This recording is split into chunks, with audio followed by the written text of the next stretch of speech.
जय हिंद दोस्तों, कैसे हैं आप सभी लोग। मैं हूं आप सभी लोगों का दोस्त संचित। दोस्तों, आज की इस वीडियो में हम लोग बात करने वाले हैं किस तरीके से आज के दिन मार्केट में कार्नेज था, एब्सोल्यूट कोलैप्स था, जहां पे निफ्टी जो है लगभग 700 पॉइंट 800 पॉइंट के आसपास कमज़ोरी के साथ बंद हुआ।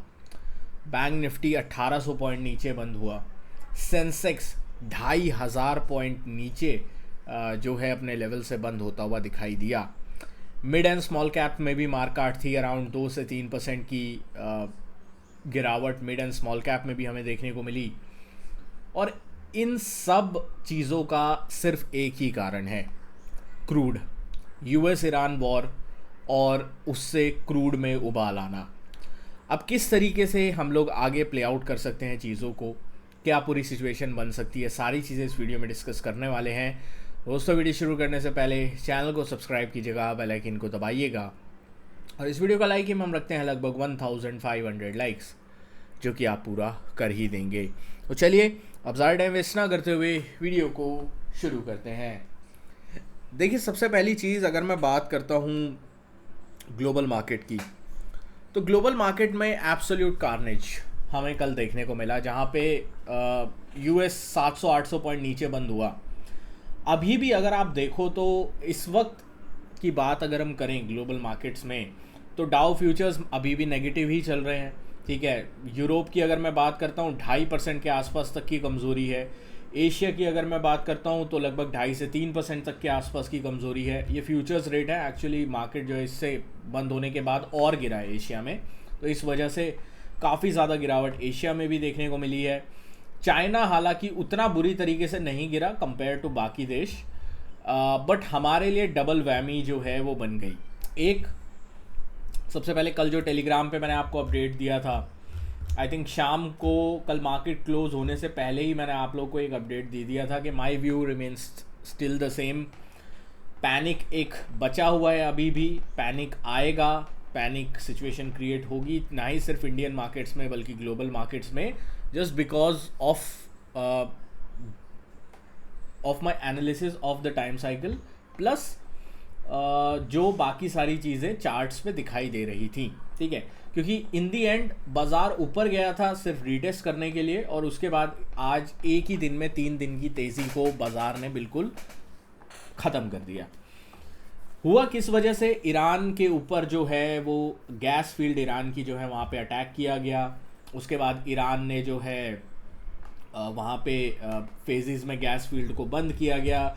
उसके बाद ईरान की तरफ से बोला गया कि हम लोग अटैक करेंगे, अब रिटेलिएशन करेंगे। उसके बाद रिटेलिएशन आज हुआ भी। अभी दिन में लेटेस्ट जो अपडेट आई है उसके हिसाब से ईरान के जो आर्म्ड फोर्सेस के स्पोक्स पर्सन है उन्होंने बोला है कि तेहरान का जो रिटेलिएशन है एनर्जी इंफ्रास्ट्रक्चर के अगेंस्ट, वो अभी भी ख़त्म नहीं हुआ है। ठीक है, सऊदी अरामको की ऑयल रिफाइनरीज़ में फायर की खबर आई है, कुवैत की ऑयल रिफाइनरीज़ में फायर की खबर आई है after the Iranian drone attack. तो ओवरऑल चीज़ें ख़राब हैं।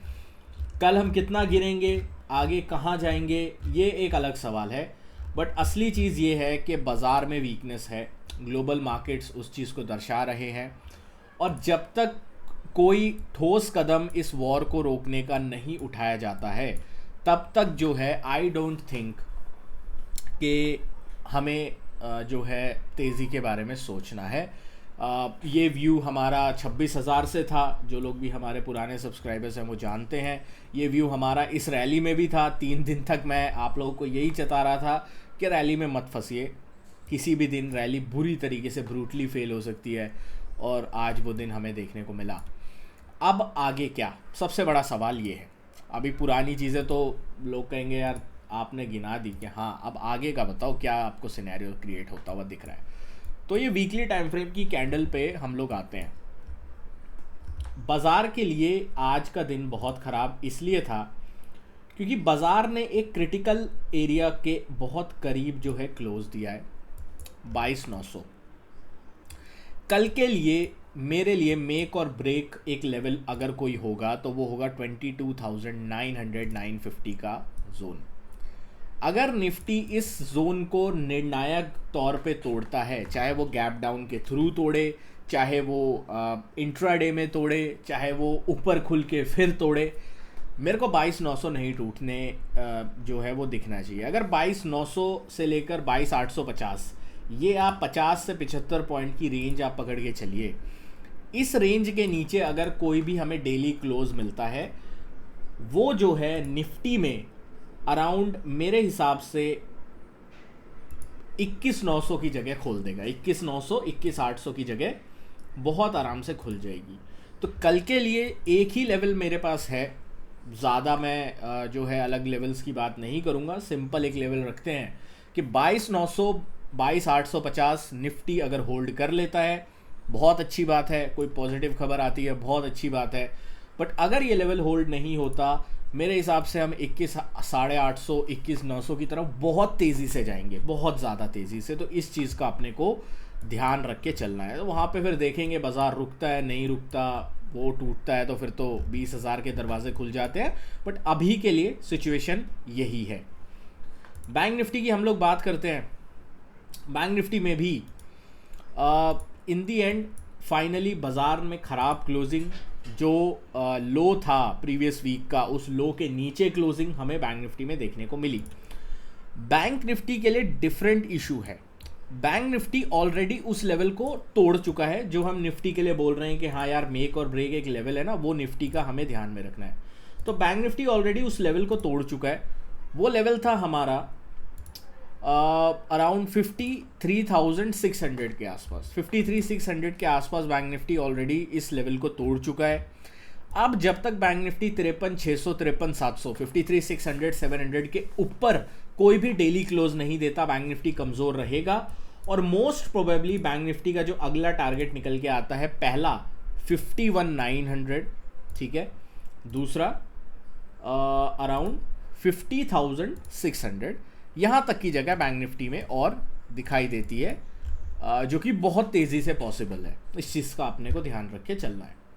सेंसेक्स की बात कर लेते हैं। सेंसेक्स में भी मल्टीपल लेवल्स हम लोगों ने ऑलरेडी लास्ट टाइम जो है वो ड्रॉ करके देखे थे। इसको अगर मैं थोड़े छोटे टाइम फ्रेम पे देखता हूँ तो एक चीज़ क्लियर आती है कि जो रेजिस्टेंस एरिया था 74,600 700 का, वहाँ से बहुत एग्रेसिव रिजेक्शन आया। बट नीचे 74,000 को अभी भी सेंसेक्स ने होल्ड किया है। आप देखो क्लोजिंग जो है सेंसेक्स की अच्छी हुई है, मतलब इन सेंस अच्छी नहीं हुई है, बट एटलीस्ट जो है एक काइंड ऑफ कैंडल जिस हिसाब से इसने बनाई है वो एक थोड़ा सपोर्ट देने वाली है।